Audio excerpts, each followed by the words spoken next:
बिस्मिल्लाहिर्रहमानिर्रहीम। अस्सलाम वालेकुम।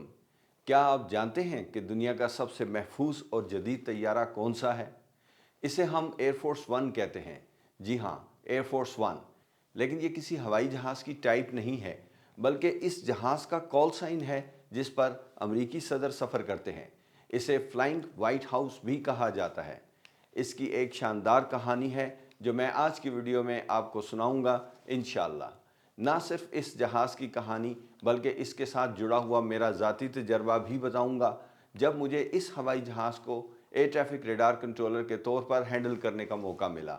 ये वो लम्हात थे जब अमरीकी सदर इस हवाई जहाज़ पर पाकिस्तान आए और पुराने इस्लामाबाद एयरपोर्ट पर लैंड किया। मेरे लिए इस हवाई जहाज़ की हैंडलिंग स्पेशल प्रोसीजर्स के तहत और अमरीकी टीम की मौजूदगी में यकीनन एक शानदार तजर्बा था। मैं आज भी जब एयरफोर्स वन की कोई भी वीडियो देखता हूँ तो मुझे इस मूवमेंट के पीछे की तैयारियाँ बहुत अच्छे तरीके से समझ में आती हैं। तो आइए इस शानदार तैयारी की तारीख और हैरत अंगेज़ खुसूसियात के बारे में मज़ीद जानते हैं। एयरफोर्स वन की कहानी दूसरी जंग अज़ीम के दौरान शुरू हुई जब सदर फ्रैंकलिन डी रूजवेल्ट ने डगलस C-54 स्काई मास्टर पर याल्टा कॉन्फ्रेंस का सफ़र किया। ये वो लम्हा था जब दुनिया के महफूज तरीन तैयारे का तस्वुर सामने आया। बोइंग 707 एयरफोर्स वन का पहला जेट एज तैयारा था। इसका डिज़ाइन जैकुलिन कैनेडी ने मुंतखब किया जो आज भी एयरफोर्स वन के तैयारों पर मौजूद है। आज का एयरफोर्स वन एक बोइंग 747-200B है जिसे विक्टर चार्ली 25 अल्फा भी कहा जाता है। ये सिर्फ एक तैयारा नहीं बल्कि एक फ्लाइंग कमांड सेंटर है जो अमरीकी सदर को दुनिया के किसी भी कोने से महफूज राब्ता फ्राहम करता है। ये तैयारा न्यूक्लियर धमाकों, मिसाइल हमलों और इलेक्ट्रोमैग्नेटिक पल्सेस के खिलाफ महफूज है। इस हवाई जहाज़ पर एक मुकम्मल हॉस्पिटल मौजूद है जो किसी भी हंगामी सूरत हाल में काम कर सकता है। मौजूदा एयरफोर्स वन 30 साल पुराना बोइंग 747 हवाई जहाज़ है। इस तरह के दो हवाई जहाज़ हर वक्त अमरीकी सदर के सफ़र के लिए तैयार हालत में मौजूद होते हैं। चूँकि ये हवाई जहाज़ बहुत पुराने हैं, इनको ऑपरेशनल हालत में मेंटेन करना एक मुश्किल काम है, ख़ास तौर पर अमरीकी सदर के सफ़र के लिए। ये बिल्कुल क्लासिक कार की तरह हैं और जो लोग इन हवाई जहाज़ों को ऑपरेशनल हालत में मेंटेन करते हैं वो इस पर फ़ख्र महसूस करते हैं। नया एयरफोर्स वन बोइंग 747-800 पर मबनी होगा जो जदीद तरीन टेक्नोलॉजी और खसूसियात से लैस होगा। ये बहुत फ्यूल एफिशिएंट होगा, लॉन्ग रेंज की फ़्लाइट करेगा और जदीद मिसाइल दिफाई निज़ाम से लैस होगा। किसी भी मूवमेंट के वक्त जब यह हवाई जहाज़ पूरी तरह तैयार कर लिया जाता है तो उसे बोर्डिंग एरिया में ले जाया जाता है। अब बहुत ज़बरदस्त हलचल और एक्टिविटी शुरू हो जाती है। सब लोग इसके लिए तैयार हो जाते हैं और इस इवेंट को द शो कहा जाता है। अमरीकी सदर का मैरीन वन हेलीकॉप्टर में से उतरकर एयरफोर्स वन तक चलकर जाना एक शानदार शो है जो पिछले 30 साल से सेलिब्रेट किया जाता रहा है। इस वॉक को मशहूर करने वाले अमरीकी सदर रेगन थे। उनकी हिदायत पर इस इवेंट की भरपूर तरीके से कवरेज की जाने लगी।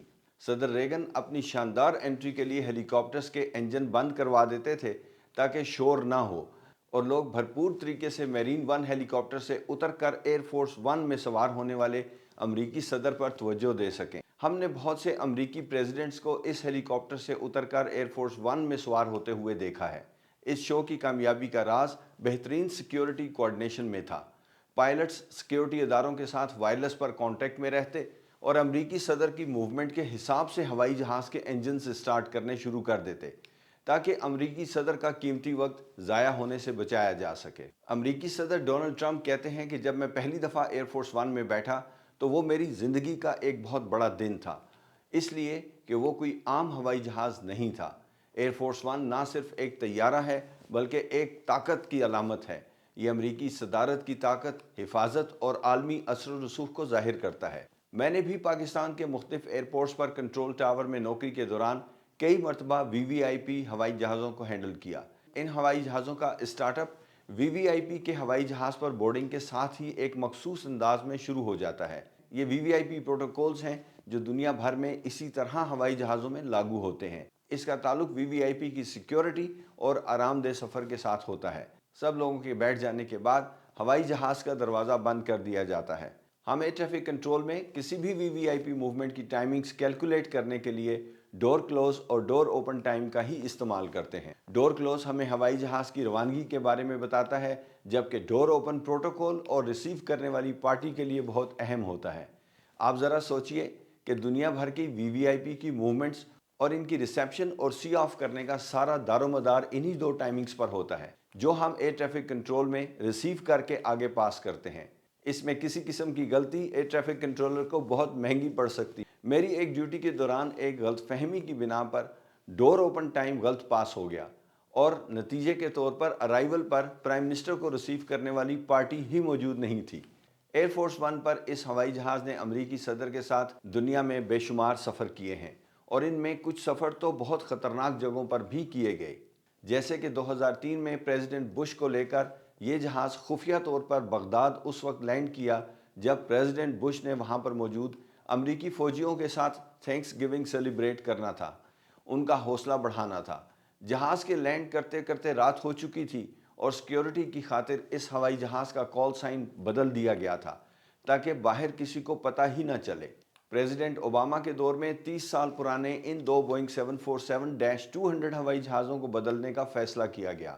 بوئنگ کمپنی نے نیکسٹ جنریشن دو بوئنگ 747-800 ہوائی جہازوں کے کانٹریکٹ کے لیے کوششیں شروع کر دیں۔ یہ اسپیشل ہوائی جہاز تھے جو امریکی پریزیڈنٹ کے لیے بنائے جانے تھے، لیکن 2017 میں پریزیڈنٹ ٹرمپ نے اس کانٹریکٹ کو یہ کہہ کر ختم کر دیا کہ قیمت بہت زیادہ ہے۔ 6 ماہ بعد پریزیڈنٹ ٹرمپ کو بتایا گیا کہ ایک رشین ایئر لائن کے دیوالیہ ہونے کے بعد ان کے دو 747-800 برانڈ نیو ہوائی جہاز کیلیفورنیا کے موہاوی ڈیزرٹ میں بیکار کھڑے ہیں۔ پریزیڈنٹ ٹرمپ کے حکم پر ان ہوائی جہازوں کو خرید لیا گیا۔ ان کی نظر میں یہ بہت زبردست ڈیل تھی، کیونکہ اتنی ہی قیمت میں اب انہیں زیادہ بڑے ہوائی جہاز مل چکے تھے۔ پرانے ہوائی جہازوں کے مقابلے میں یہ بوئنگ 747-800 ٹیکنالوجی میں بہت آگے ہیں۔ یہ ہوائی جہاز بہت تیز اڑان بھر سکتا ہے اور چھوٹے سے چھوٹے رن وے پر لینڈنگ اور ٹیک آف کر سکتا ہے۔ ان ہوائی جہازوں کو امریکی صدر کے لائق بنانا ایک بہت مشکل اور محنت طلب کام تھا۔ اب اسے ایک ملٹری مشین میں کنورٹ کرنا تھا۔ ایک فوجی مشین بننے کے لیے اس ہوائی جہاز کو میزائلوں کا مقابلہ کرنا ہوگا، تابکاری کے اثرات برداشت کرنے ہوں گے، فلائنگ وائٹ ہاؤس کے طور پر اپنی ذمہ داریاں نبھانی ہوں گی، اور امریکہ کے صدر کو ملک چلانے کے لیے محفوظ کمیونیکیشن فراہم کرنی ہوگی۔ ٹیکساس میں ایک انتہائی محفوظ فیسلٹی پر اترنے کے بعد اسے دنیا کے سب سے اہم طیارے میں تبدیل کرنے کا عمل شروع ہو گیا۔ نیا ایئر فورس ون بوئنگ 747-800 ہوگا، جو جدید ترین ٹیکنالوجی اور خصوصیات سے لیس ہوگا۔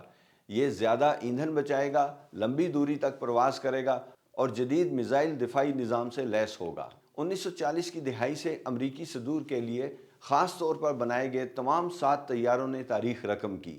ایئر فورس ون کا آغاز جنگ کے دوران ہوا تھا، جب امریکی صدر روزویلٹ نے جنگ کے خاتمے کے لیے امن قائم کرنے کی غرض سے ڈگلس C-54 اسکائی ماسٹر میں ایک کانفرنس میں شرکت کی۔ پہلا jet age air force one ایک بوئنگ 707 تھا، جس نے بھی اہم تاریخی واقعات کو قریب سے دیکھا۔